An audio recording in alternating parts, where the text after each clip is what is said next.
Hello, this is your host, Adam. And I'm your other host, Cage. And welcome to another very, very special episode of Basically Wizards. We're happy to be back. We're glad that we finally got to release our 3 beginning episodes.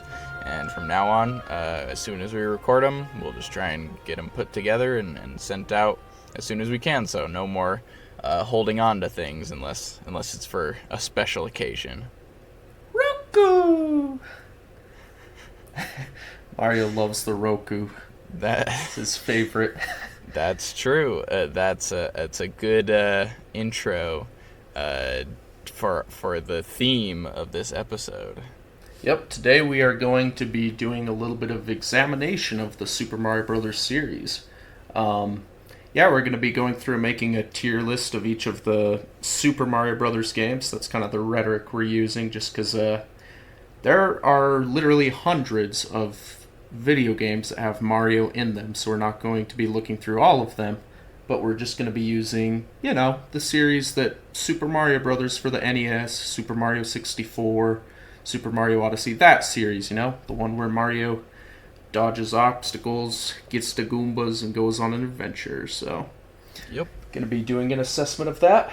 And I think most people know how tier lists work, but for anybody that doesn't, it's just like we assign each of these games a lettered grade, and the rule is we have to make sure that each one of the grades has at least one game in it. So at least one of these Mario games is going to have to get an F.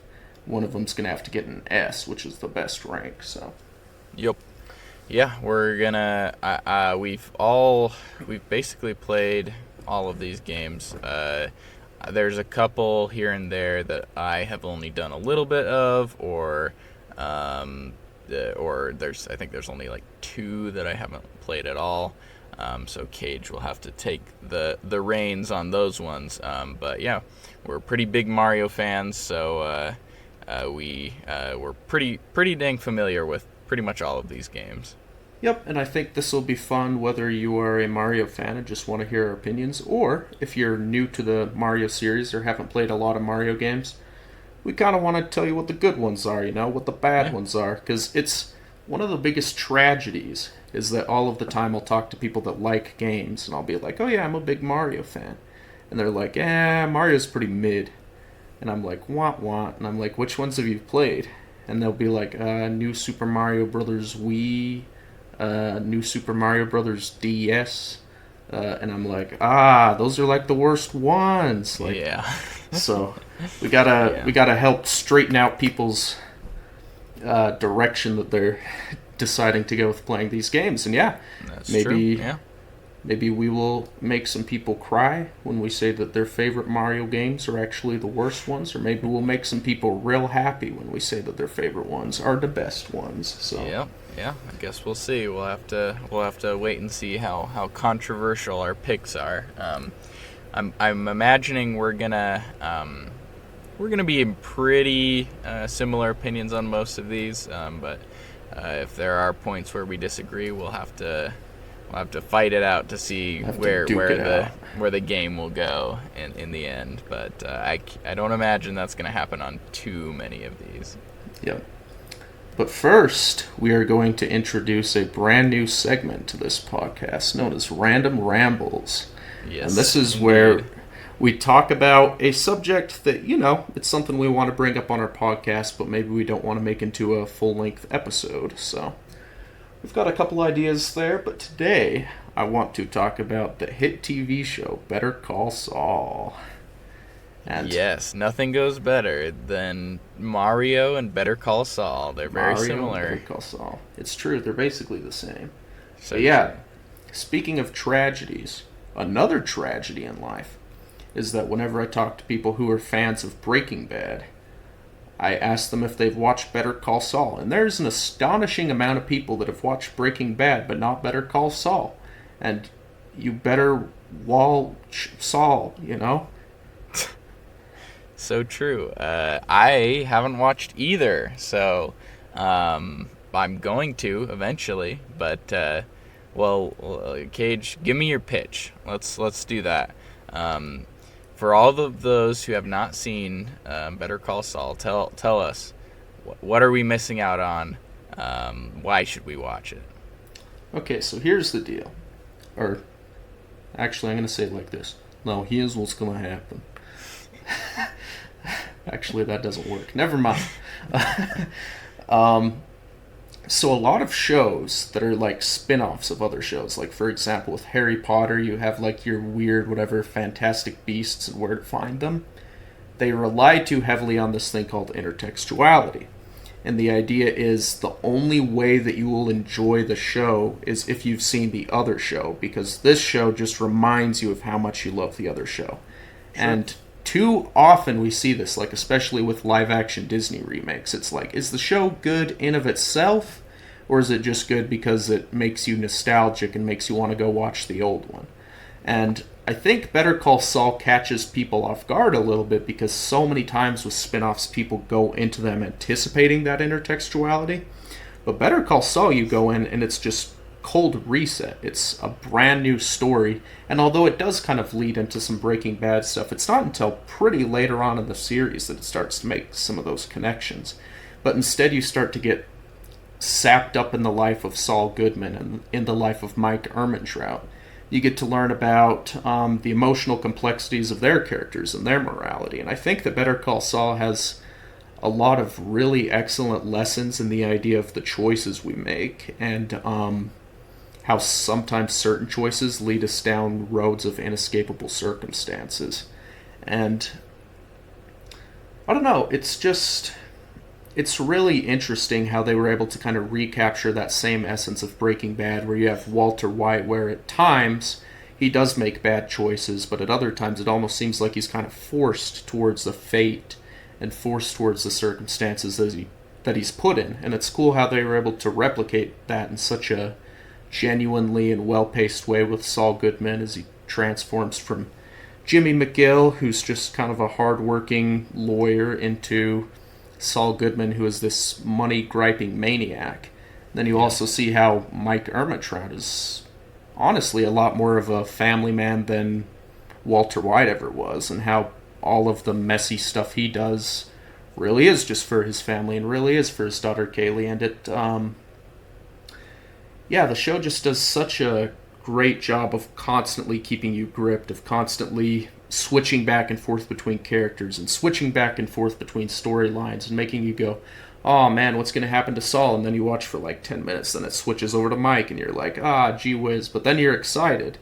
And then it just switches over to Nacho, and then man oh man, we get some great new villains in Better Call Saul as well, such as Lalo Salamanca, who is absolutely terrifying and absolutely funny and has one of the most contagious smiles in the world.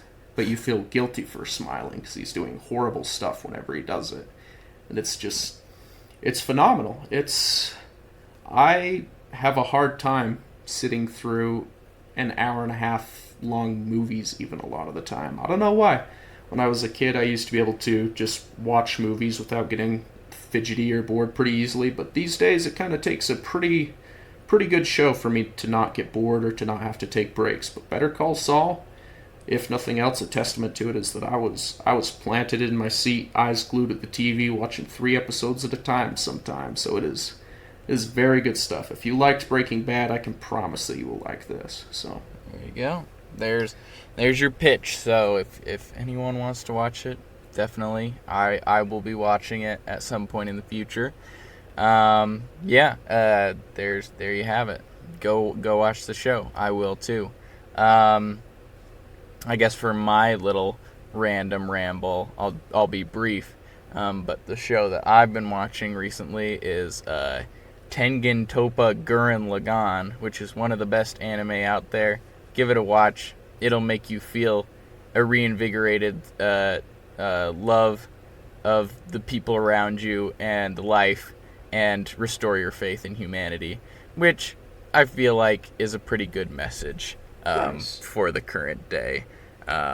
It's great. It's fun. And I've been watching it. I've already watched it before, but I'm watching it with my wife now, and that's been a fun experience. So, big recommendation for all of you anime fans out there. Nice. That might have to be my next watch now that I'm done with Better Call Saul. I would greatly recommend it. It's even better than I remember it being, and I loved it a lot the first time I watched it. And Nice. I'm watching it again and being like, wow, this is even better than I remember, and I remember it being pretty good. So, yeah, big recommend.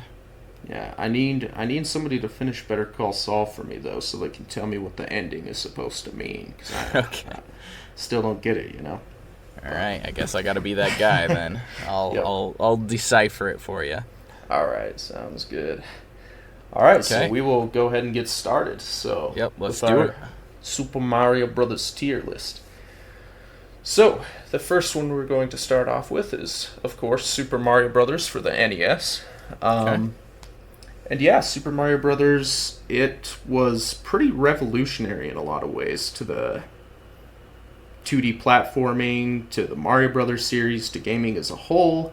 I mean, the idea of just the NES in general was pretty revolutionary. The idea that Yeah. instead of having to buy these plug and plays with like different weird controllers and schemes and buttons, you just had, your regular controller with movement on the left and buttons on the right that kind of turned into a universal layout for even controllers today, and then having Yeah. games that you can just buy individually and plug in. And yeah, it was pretty revolutionary just for that.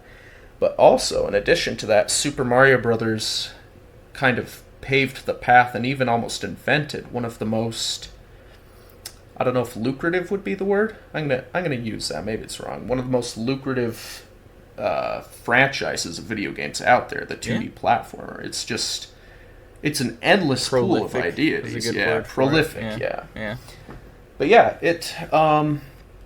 but of course, just like anything else, when you have the very first of something, and then people make hundreds and hundreds and hundreds of others of that thing, the chances of the very first one being the best one are, 0%.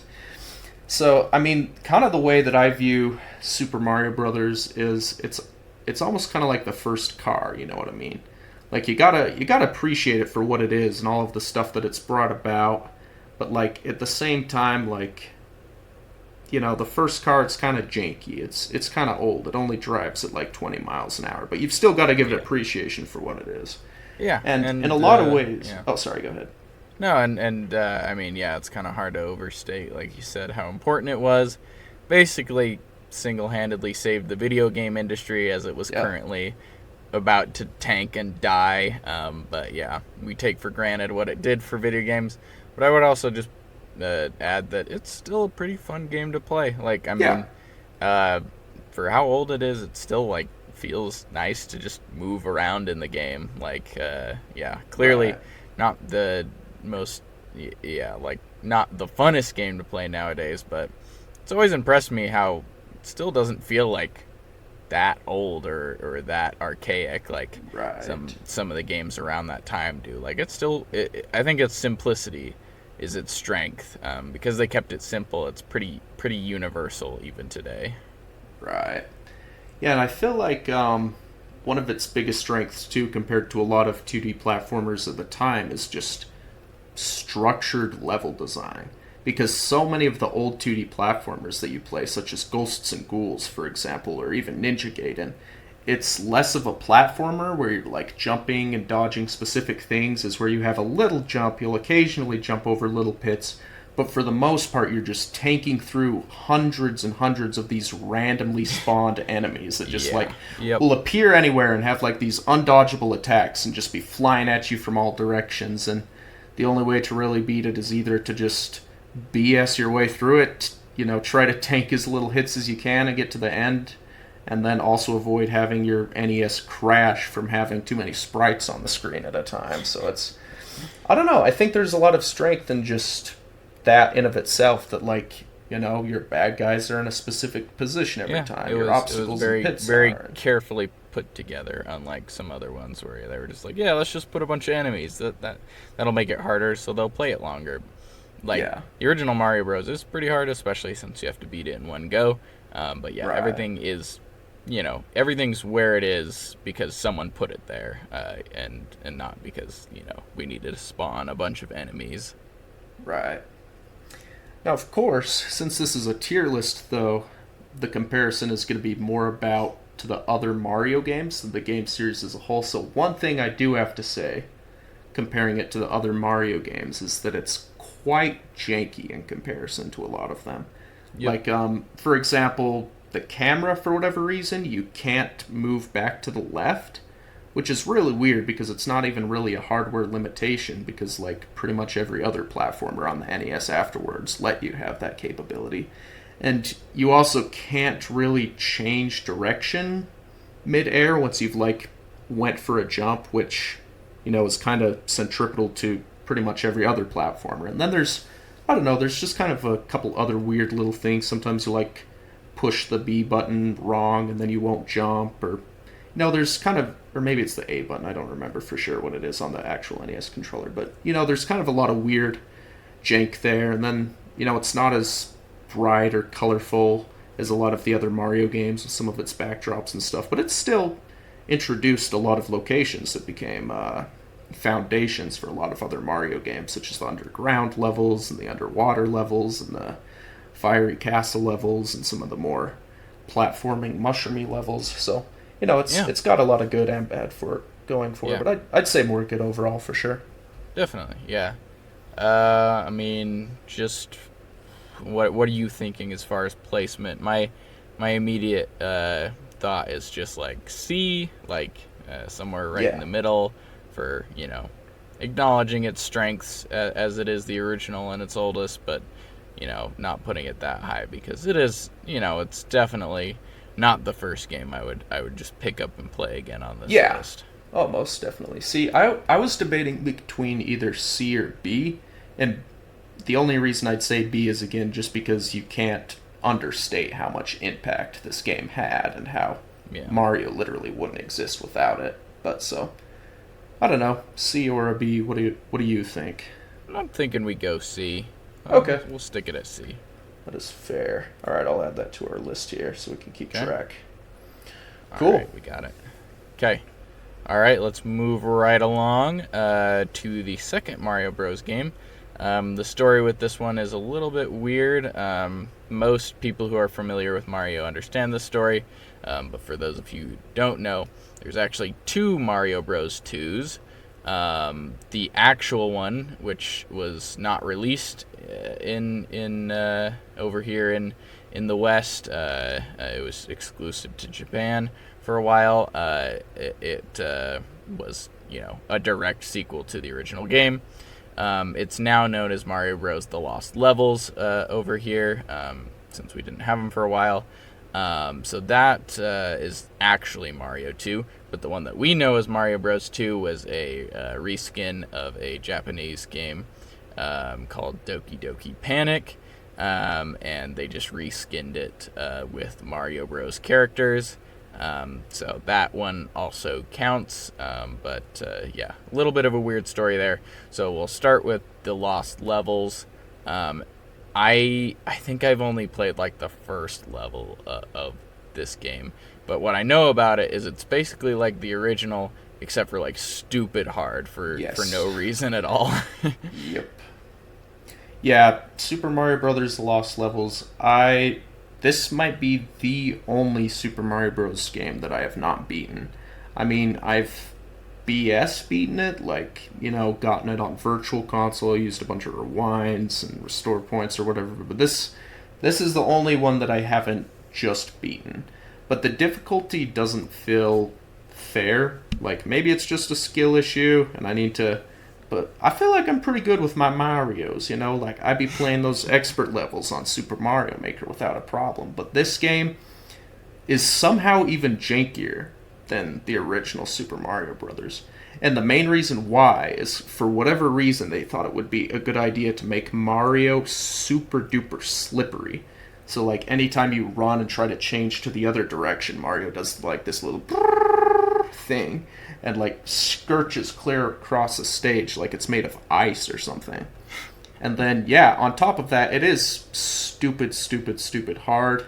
It doesn't really bring a whole lot of new mechanics or things to the table that weren't already in the original Super Mario Brothers. I mean, there's a couple new things, like there's wind, There's a poisonous mushroom. I know there's some like bounce pads or stuff Yeah. in it. Yeah. Yeah, so there's a couple new things, but I mean, this game just sucks, to be honest. I just get mad whenever I'm playing it. And then on top of That's that, fair. you can't really, give it brownie points for being like a revolutionary game in the same way that you can Yeah, with. because it really wasn't. I mean, Yeah, it was just kind of like a DLC essentially. Yeah. Yeah, it's true. Yeah. So Yeah, not a glowing review from anyone involved.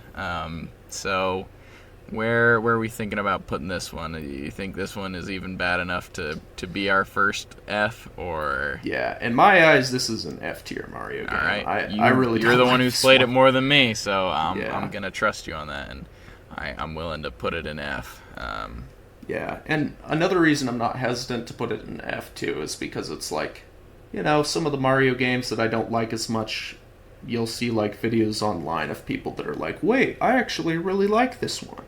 Yeah. But I have not seen this with this one. Like, to my knowledge, there's No. not really a huge community of people that love this one either. So. Yeah, I'm sure there's some people that like it, Yeah. but I mean, like, even the original game still has like a pretty active speedrunning community. Right. So like that's kind of a cool thing about it. Yeah. But I don't think I've ever seen someone be like, dude, like maybe it's not fun casually, but at least the speedrun is really cool. Like I haven't even seen Yeah. something like that. Not even like a niche community for it. Right. And even I'm people, sure it's out there, but yeah. and even the people that do want to do like more hardcore Mario stuff, it's usually like a Kaizo mod of like either Super Mario World or like, well, that's pretty much it. I don't know that I've even seen. But yeah, so they do Mario 64. Ones, yeah, I feel but like. I'm just talking 2D Mario games. Oh yeah, but- yeah. Yep, yeah, that's true. So it's Yeah, so let's just put it in F and move on. all right. Yep, I'll mark that on our list. Okay. All All right, right, so yeah, the next one is the other one that I just kind of mentioned briefly in that explanation of the complicated history, but it's Super Mario Bros. 2, aka Doki Doki Panic in Japan.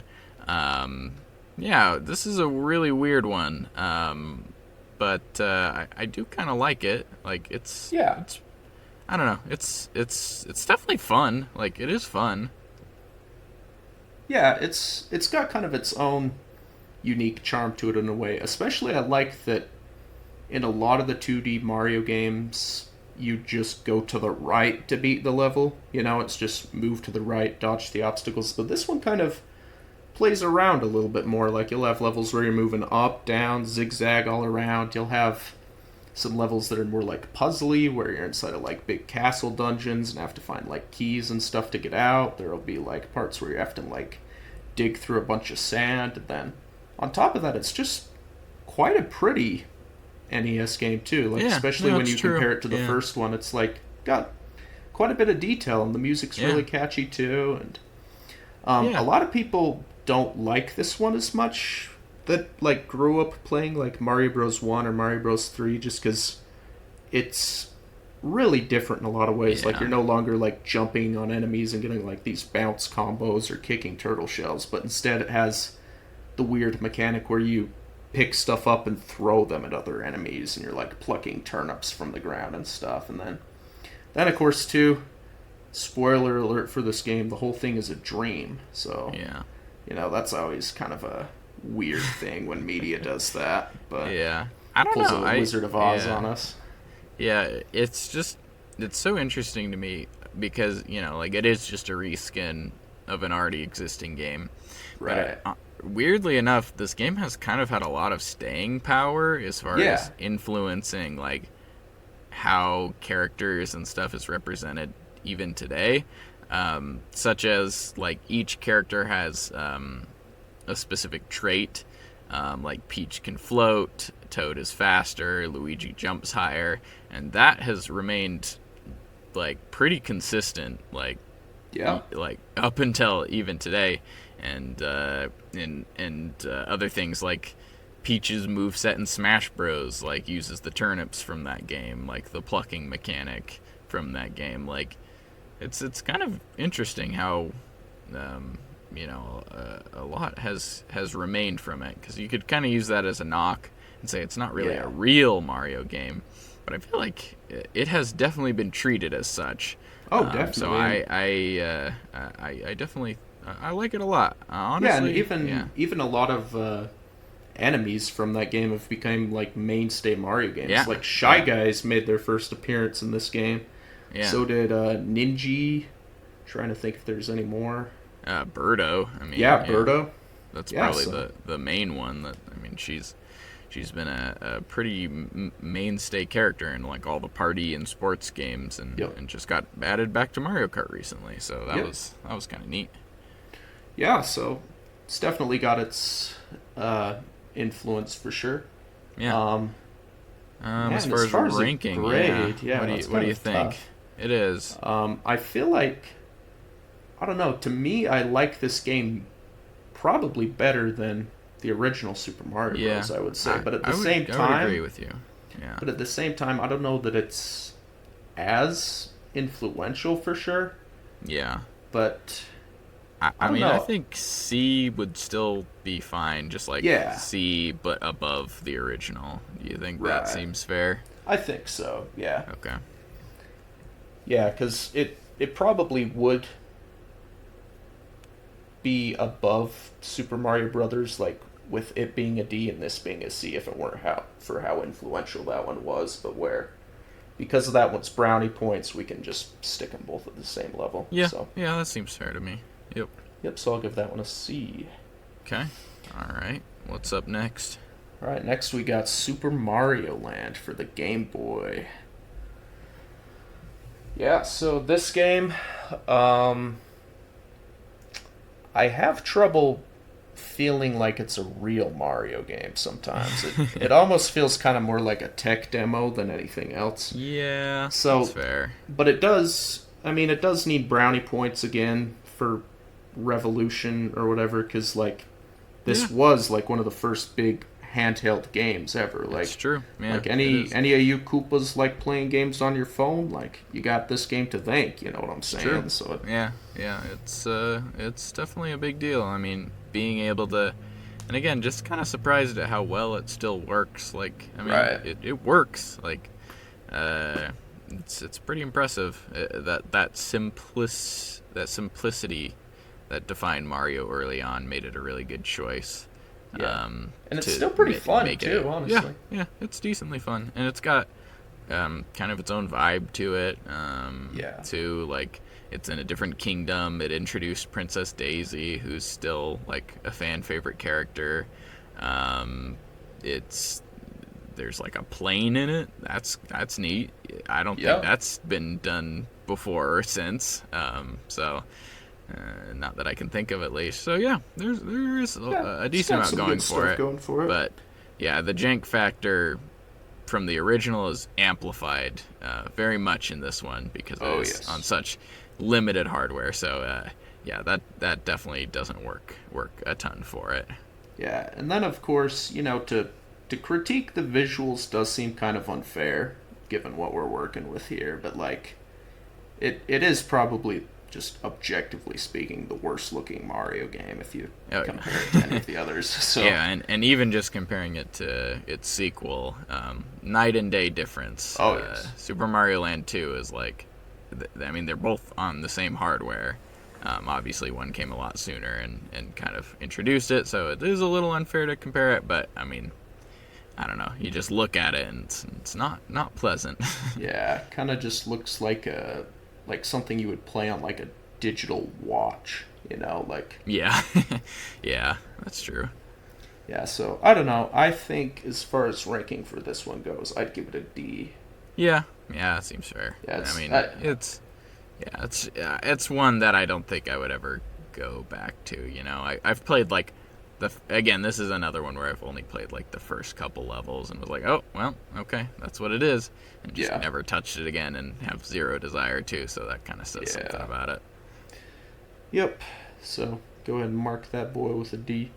Okay, all right. Yeah, up next we've got a pretty influential one, Super Mario Bros. 3, also for the NES. It This is a really impressive game. Like, Yeah, yeah, just like comparing it again they made like pretty great strides on the same consoles, like from the original Mario Bros. To Mario Bros. 3. Just the leap in how good it feels to play and how good it looks is just, it's pretty shocking. Like, it's kind of incredible.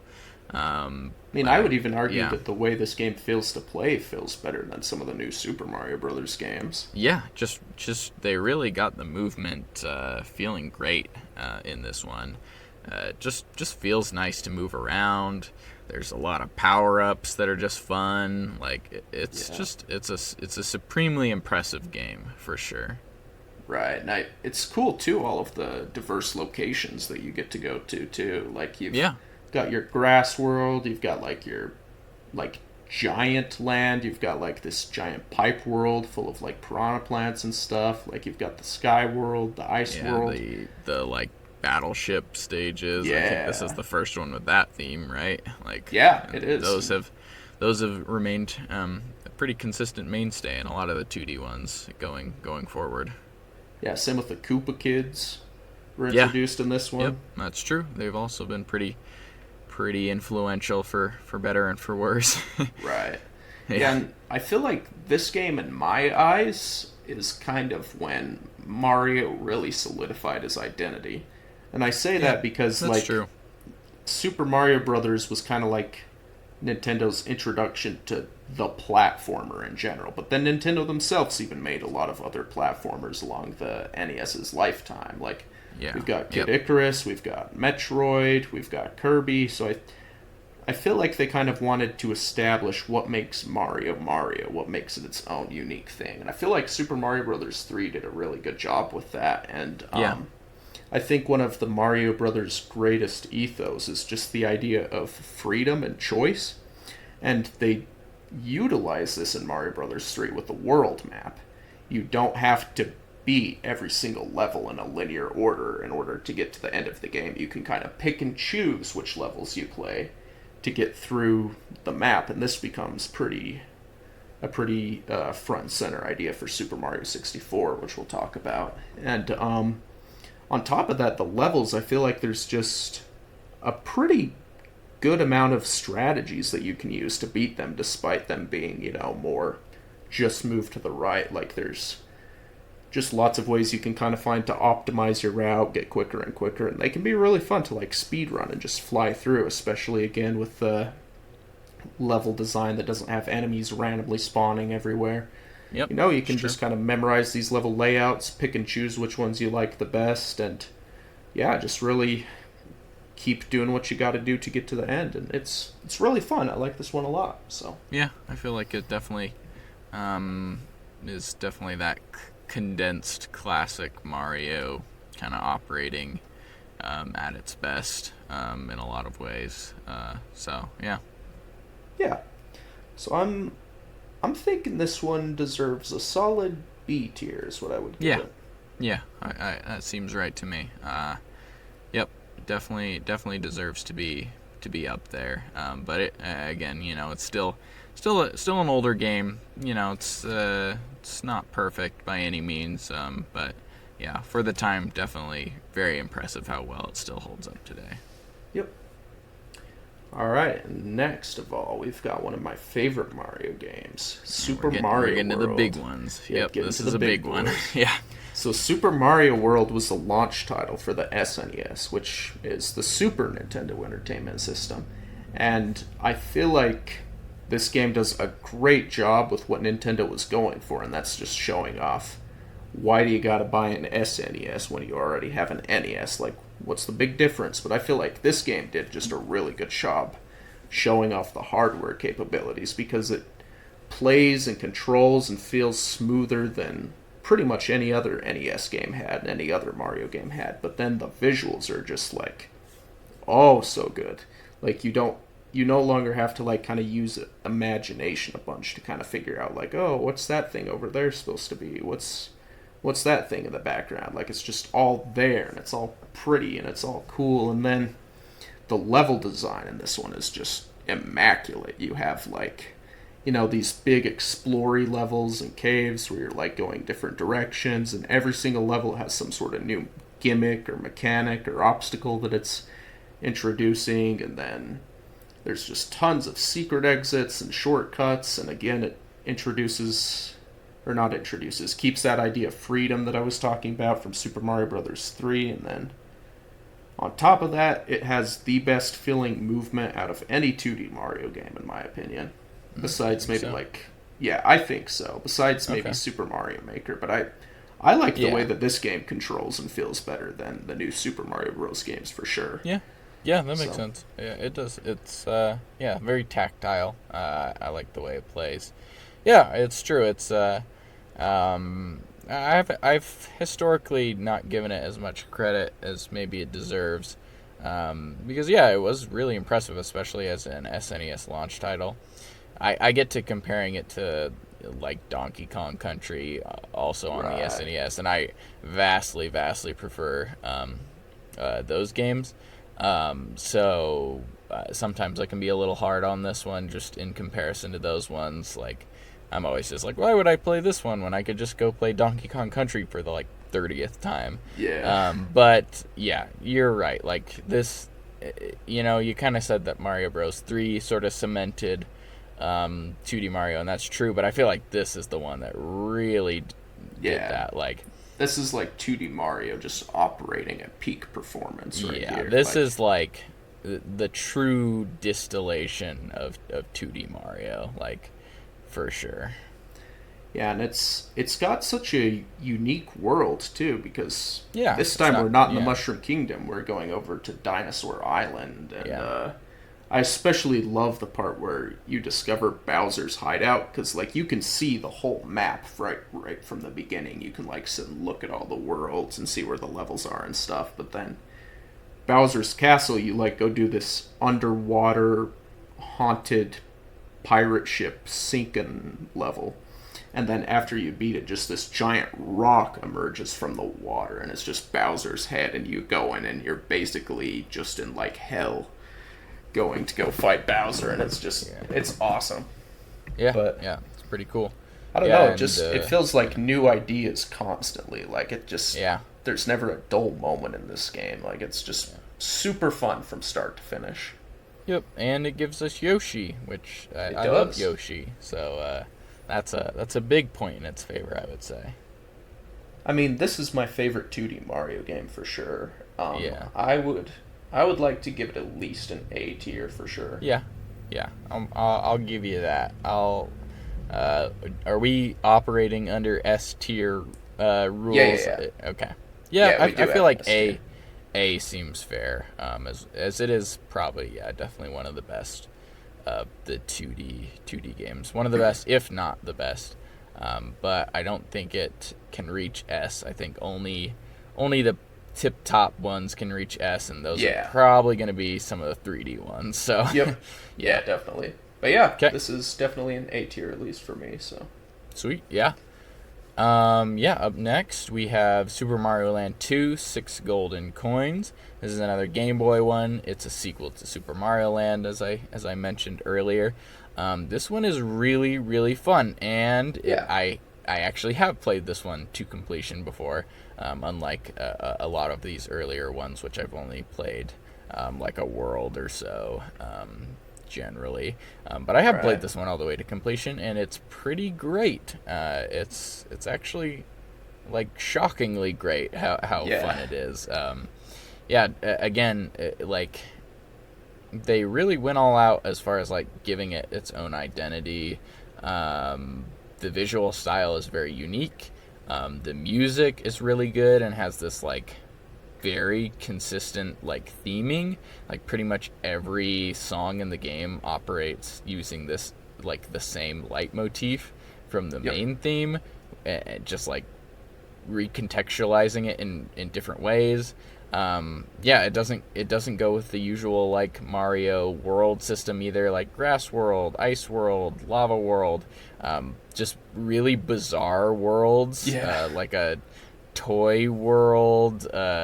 There's one where you get eaten by a turtle and you're like in his stomach or something world. yeah, You go to space at one point. Like, it's just very, very There's creative also like and a unique. tiny world, like from Pikmin, where you're just in a house, like Oh, going yeah, through yeah. like the living room, and there's like a Yes. tree level where you're like swimming through the sap and the nectar and like jumping on ants and Yeah, yeah, that level's yeah, just really good.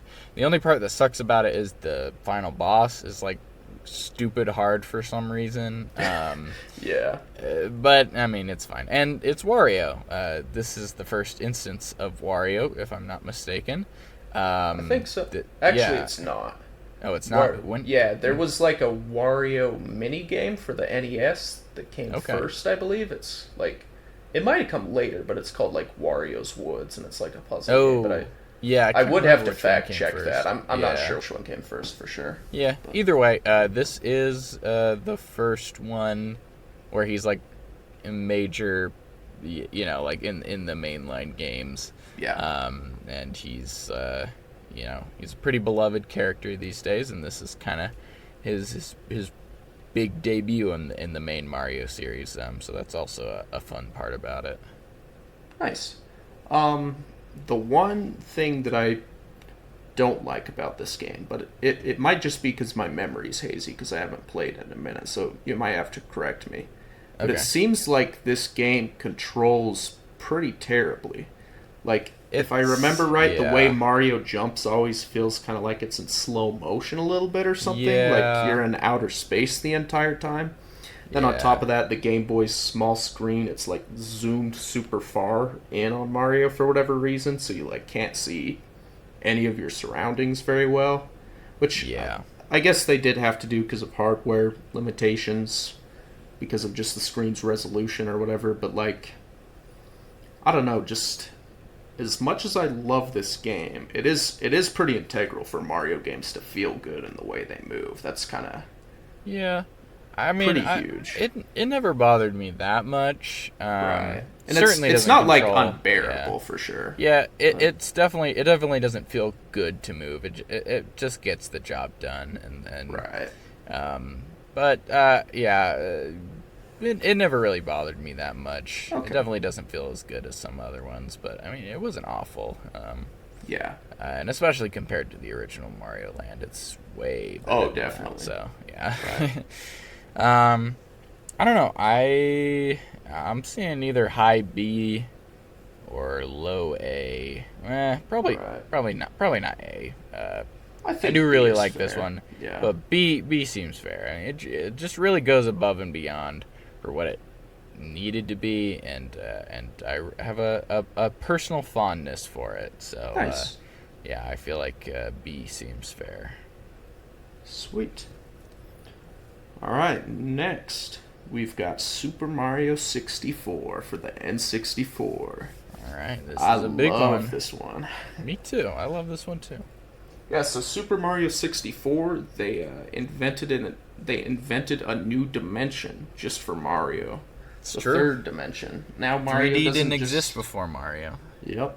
Now he doesn't just move side to side, but he moves right and left and diagonal, and on top of that, they went sicko mode on his moveset. Mario can no longer just jump, but he can like punch and kick and jump off walls and butt slam and dive and do a triple jump and a side flip and a sweeping kick downwards, and they just went like crazy on the moveset, and it just feels really fun to like run around and move. Although there is a jank factor for sure, it does at least feel fun just like Yeah. controlling Mario and moving Yeah, around. moving around is just fun, and I mean you can tell that probably a ton of the time they spent developing the game was just making sure that it felt good to move around, which I think was Right. very wise and is one of the reasons why it still holds up better than most Nintendo 64 games. I think Right. that's a huge reason why it's still so replayable and just really fun even today. Yeah. And then kind of the sense of freedom I was talking about with Super Mario World, this game just blew off the lid for that. Like, this game is just all about freedom. Because in order to beat the game, if I remember right, you only have to have 80 stars. It's either 60 or 80, somewhere in there. Right. Might be 70. But anyways, there are 120 stars total for you to collect, scattered all throughout these stages. And the stages are basically just like big jungle gyms for you.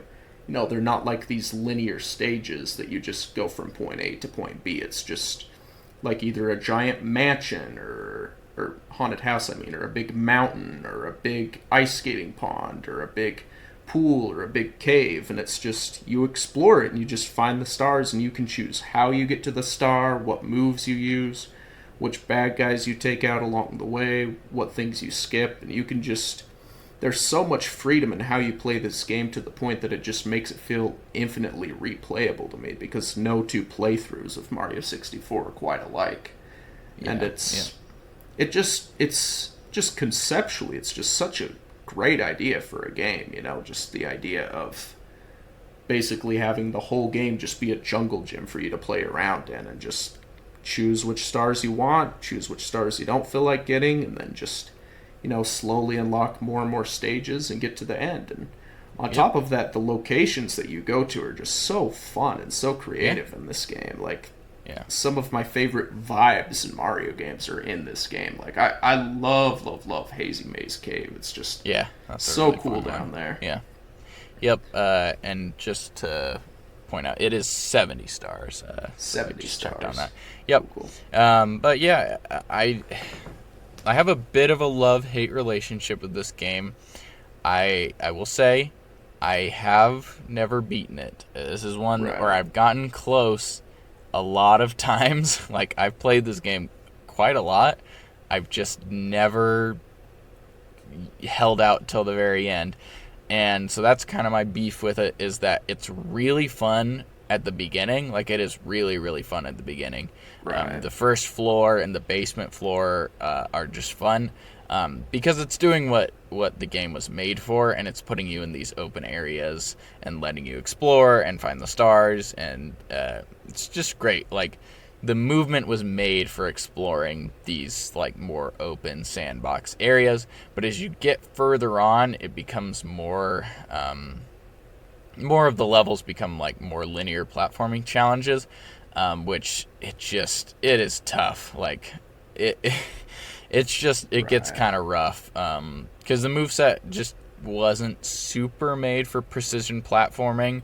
And so I just find every time I'm having a blast, and then I get past I get to the upper levels of the castle, and I'm just like, I don't know which stars I want to do, because all of these just are so, like, it feels like a chore to kind of get through some of those last ones. I will beat it one day. TikTok Clock. The Rainbow Ride one.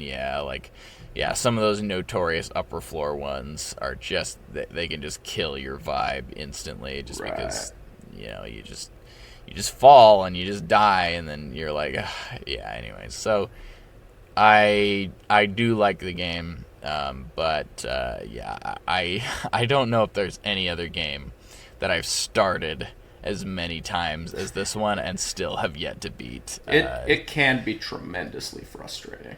Yeah, so I'm not gonna hold it against it too much. I still think it's a great game. But that is my personal beef with Mario 64. Right. The one disagreement I do have with you there is you kind of described that, like, the beginning of the game is really fun and then it gets hard later on.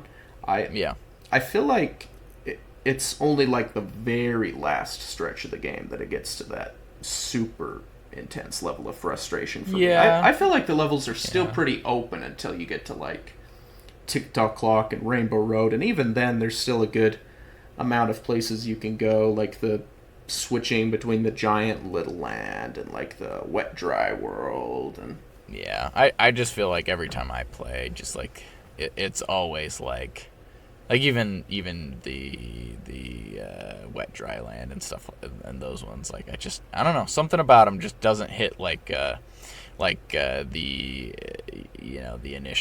earlier stages for some reason. I'm not sure what exactly it is, but I don't know. Mostly just a me thing, but yeah.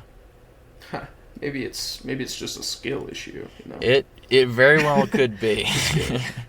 No, it is a very tough game for sure. What do we? What do we want to rank this one then?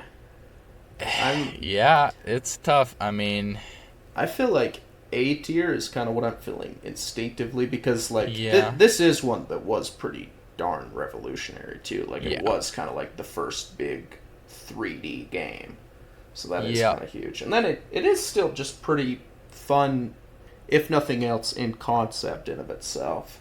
But yeah. but no, Um, but the yeah, frustration can't be understated for sure. So I would be willing to concede A tier despite my difficulties.